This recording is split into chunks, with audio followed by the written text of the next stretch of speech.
Hensley. Welcome to Chow Time. When was the last time you had a Brandy Alexander? Well, here on Kelly's Island at the Village Pump, which is the local watering place, it is their signature drink. And they make it a little bit differently than the classic Brandy Alexander. And so that's what's on the menu today.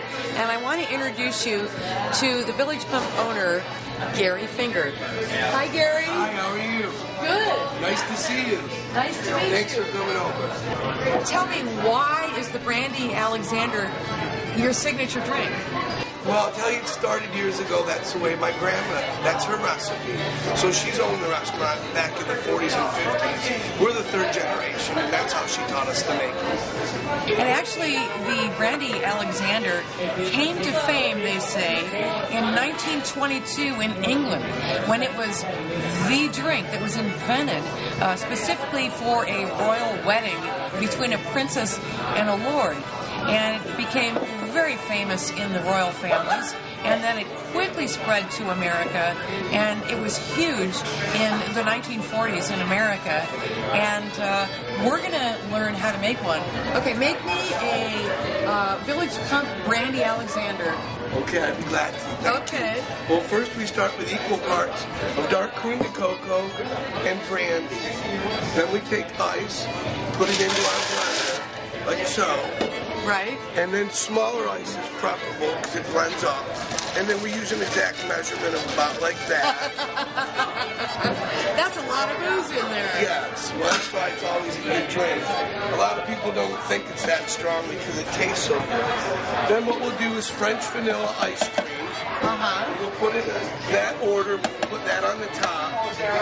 Then the blender gets started up and it really blends it up a lot. In exact measurements, I see. Exact measurements. Yeah. And at times you can adjust it towards the end. And this recipe would be for one full pitcher. Okay. Most folks at home have a smaller pitcher that would probably be the equivalent of a half of our pitchers. Okay. Make sure to hold down on your blender as it kicks into gear. And then we'll just turn it on. Usually starting it low. And I make it a little bit thinner with a little bit extra. Your grandma taught us. You make a drink, you make it stronger, you don't make it at all. So it really helps with blending. If you find it doesn't start to blend properly, you haven't added enough liquid. Then I'll usually select the top right now to see if I can make any adjustments. Maybe a little bit more of this and a little bit more of that.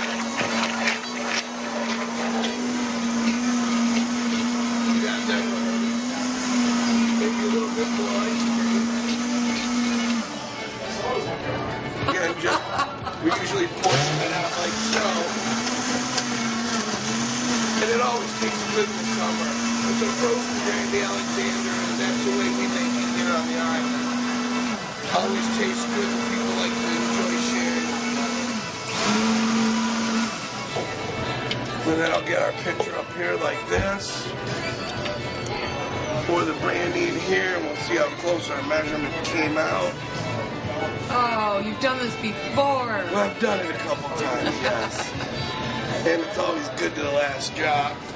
And then we'll top it off with East Indian nutmeg. We buy it in a large container, but you can certainly get it at the store in a smaller container. Serve it with a straw. We don't usually pour them until we know exactly how many. And then we like to help our customers, usually by just stirring it gently at the end.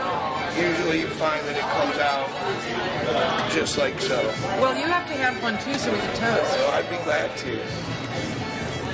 And we appreciate you coming and visiting today. No straw, no straw. Gary, cheers. Cheers. Let me see here.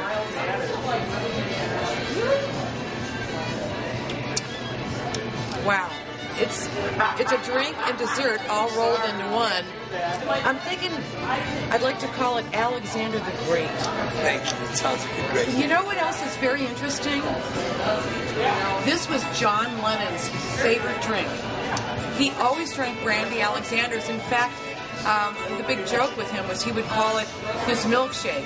he'd go into bars in New York and say, "I'll have a milkshake," and they always served him a Brandy Alexander. That's a nice story. I know we have numerous friends that are names, or the son will be named Alexander and the daughter named Brandy. Yeah. So it's a cute. I know. Well, here's a tribute. This is fabulous. Thank you so much, Gary. Thank you. All right. And you can print out the recipe on my website, robinbensley.com. And I hope this, when you have a Brandy Alexander, I hope it takes you right to Kelly's Island in Ohio. Cheers.